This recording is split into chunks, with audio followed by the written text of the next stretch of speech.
When we let misfortune change all of our decisions, misfortune wins. No matter your city, country, language, or ability, we will gather on the same starting line for 3 weeks of community, inspiration, and fitness. I am doing the 2025 CrossFit Open, and if you've watched a lot of my videos in the past, you probably assumed that the title was a little bit of clickbait. And part of that is because I want people to see this video, right? Like, I want people to hear my reasoning for why I'm doing the Open, because I think the Open is something that can help a lot of people, that has helped me a lot throughout my life, and does in some ways support CrossFit HQ, but is more about the community. It is something that just unites us all as CrossFitters. It's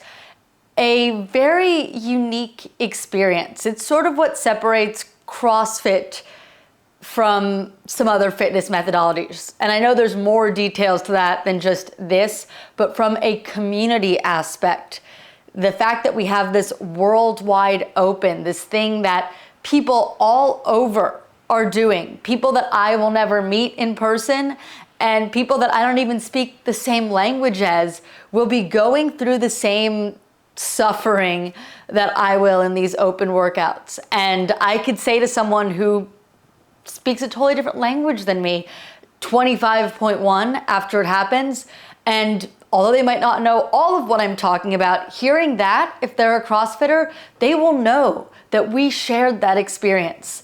It's the thing that makes CrossFit special compared to Orange Theory, compared to F45, some other fitness places that are similar in some senses, but not when it comes to the community and this thing that unites people across the world.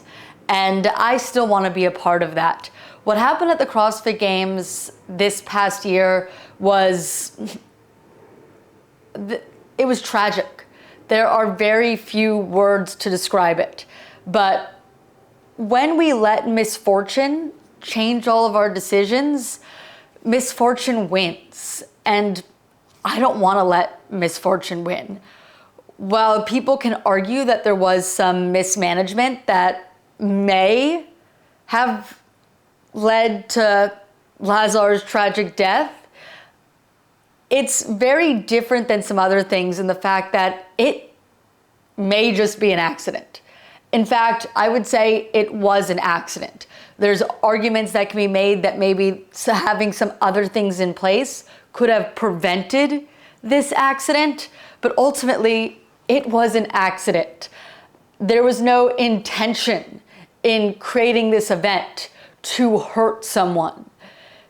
It was an accident. It was misfortune. And I am not going to distance myself from CrossFit because of an accident.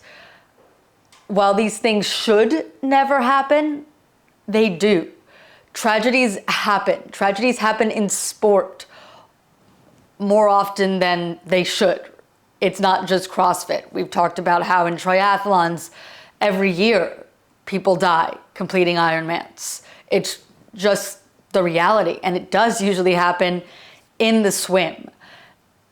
Not okay. I'm not saying it's okay, but I'm saying that tragedies do happen.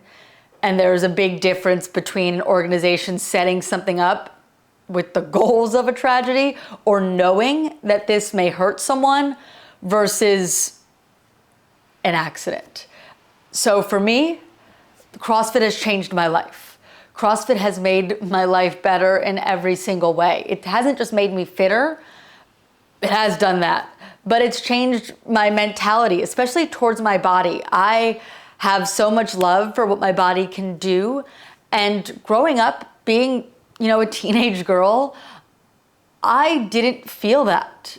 I felt a desire to be smaller, to look like the wafy models that were sort of in the early 2000s. And that can result in disorderly eating, which I also dealt with. I think a lot of people deal with at some point. But learning to have goals that are performance oriented and not based on what I look like, which is a lot of what CrossFit taught me, changed my life. And part of that is the Open. The Open gives you this really wonderful opportunity every year, not necessarily to compete against the whole world, because I get that people are like, I don't care that I'm 10,607th in the world. But it gives you an opportunity to look at your progress year over year over year. This will be my 11th Open. And it's crazy to be able to look at that, to have the data to prove that I've been doing this and committing myself to this for that long. And I want to continue doing it. I hope that I do it through lots of different stages of my life, and I already have. And it's just such a special part of the year for me that just, it is an opportunity to check in, to look at your progress, to maybe, if you care about where you are worldwide, that's cool too. And with the percentages, I think that's a good way to look at yourself versus like the exact number, because who knows that number?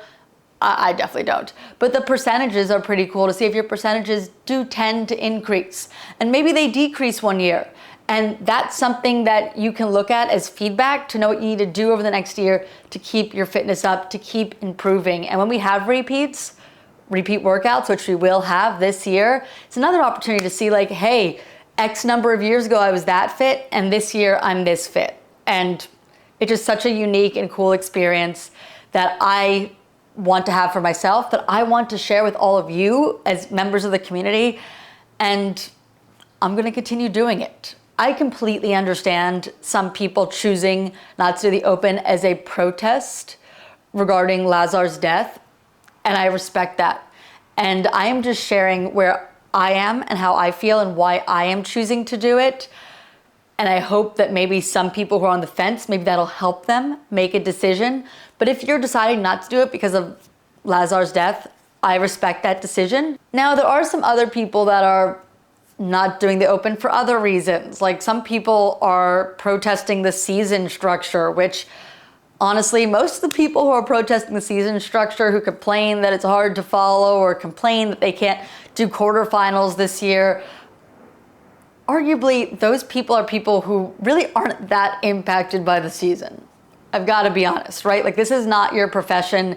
If you're worried about making quarterfinals, or if you're the goal of making quarterfinals, you're probably not going to the CrossFit Games if your goal was quarterfinals.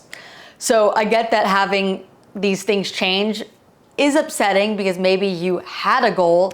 You could still have those same goals. And I've said this over and over again, but the percentages still exist. You could still go for top 25% without paying $50 to do 5 more workouts.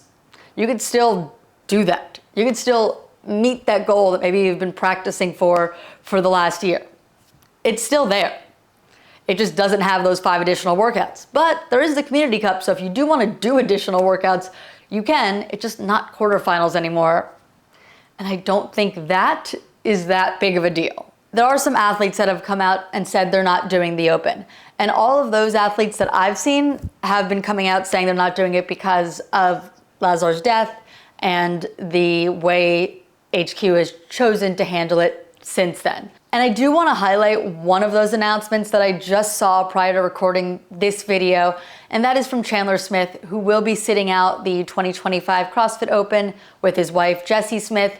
They will be competing in the World Fitness Project. I believe Jessie will be trying the Challengers side of that and some other competitions throughout the year. So they're not going to be absent from CrossFit, but they will be absent from the CrossFit Games season. But he did say something about the Open that I want to share, because I think that this is a good outlook and a way to acknowledge that we can still support one another. So in Chandler's post, he says that the Open, it gets people to go hard and it connects gyms around the world. If you want to sign up, try hard, crush it. Some of my best friends will be part of the season, and I wouldn't be a pal worth having if I couldn't get behind and cheer them on. If you're a CrossFitter who supported me because I was a Games athlete, know that I'm still cheering for you, and I hope you can do the same for me. I think that's some great sentiment to have, and someone that we can look at who made a hard decision, who's not doing the CrossFit Open, but very much came out in support of those who choose to do it. And I think that's the energy we should have around this, especially with this circumstance having to do with something so terrible, right? I think that understanding that everyone's making the best decision for them is important. Respecting that everyone is doing the best decision for them is also important. And just allowing everyone some grace, whether they choose to do the open or not choose to do the open. I, like I said, want to share my thoughts because I know that there are some people out there who are on the fence. There are some people out there who have conflicting feelings about whether or not they should do the open. So I wanted to share that for me, there's been so much more good that this community has done, and that I can very much conceptualize in my brain that what happened at the 2024 CrossFit Games was a tragedy and an accident.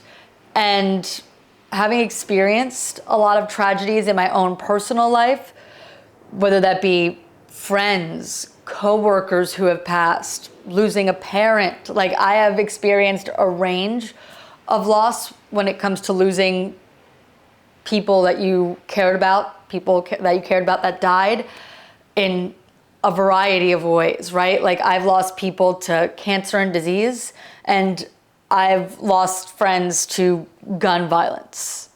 So it runs the range. And I can understand that sometimes these things are horrible, and there's not one person you can point at and that person takes blame and it makes it better. And even if there is one person you can point at to take blame, I don't think, in my opinion, it actually makes it better. Sometimes tragedies happen, and the best thing we can do is still do the things we love and never forget the people that we lost. So that's the approach I'm taking. This community has been amazing to me, and this has been one of the biggest parts of this community. So I'll be participating. And I accept and respect anyone who makes a different decision than I do. But this is my decision. I wanted to share it. So that's it. I appreciate you all for watching. Subscribe if you're interested in open content, because I will be doing a whole ton. The last 2 years, I have posted my workouts in full so that everyone can watch with my thoughts and try to beat my score. So if you want to do that and you want to see those videos, make sure you subscribe so you don't miss it. Like this video if you got something from it that you feel is worth liking, and I will see the next one. I have my Carson shirt on, actually. I have been doing CrossFit this long enough that I bought this shirt at the CrossFit Games in Carson, California in 2014. Carson, before my Carson was born, actually. Isn't that crazy? This has been such a big part of my life. And oh, here's one more funny thing. I went on a few dates with a man who I guess watched some of my videos and saw in one of them that I said that CrossFit has been the longest, most consistent relationship in my life, which is true. This will be my 11th CrossFit Open. I've been doing CrossFit since 2014. And he didn't like that, because I said I was going to hopefully do it forever and it'll be forever the longest relationship I have. He, I think, felt a little bit threatened by that. Isn't that insane?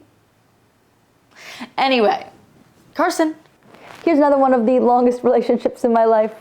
My little Carson, who's bummed that it's raining outside today and he has to spend most of his day in here. Oh well, tomorrow will be a prettier day. See you the next one. Bye.